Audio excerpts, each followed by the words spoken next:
pour le nouveau sélectionneur qui remplace Enongachou, qui lui a fait 13 ans à la tête de la sélection. L'objectif, c'est évidemment de remporter une première Coupe d'Afrique des Nations. Alors pour l'instant, l'effectif n'est pas au complet. Les entraînements, vous l'avez dit, ont pris du retard et le troisième stage a débuté ce matin.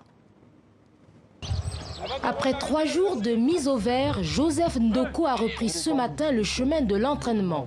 Réputé pour sa rigueur, le nouveau coach des Lions Indomptables a sélectionné 24 joueuses, locales et professionnelles, pour redynamiser le 11 national.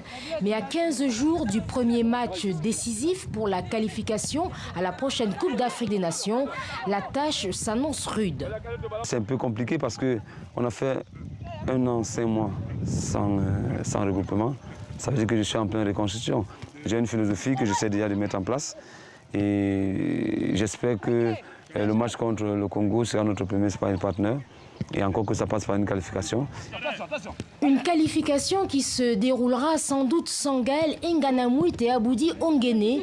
Les 2 attaquantes vedettes de la sélection qui évoluent en Chine et en Russie n'ont pas encore été libérées par leur club.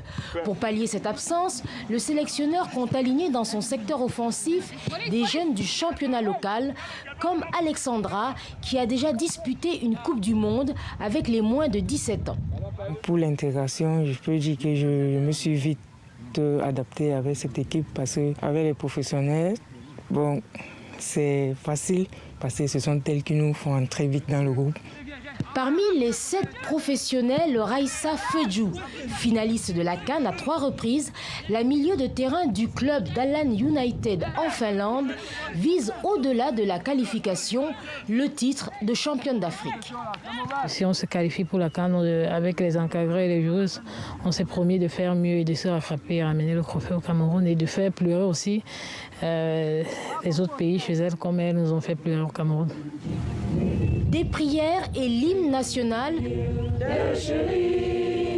de quoi se requinquer avant le premier match. Ce sera le 4 juin prochain à Brazzaville contre le Congo.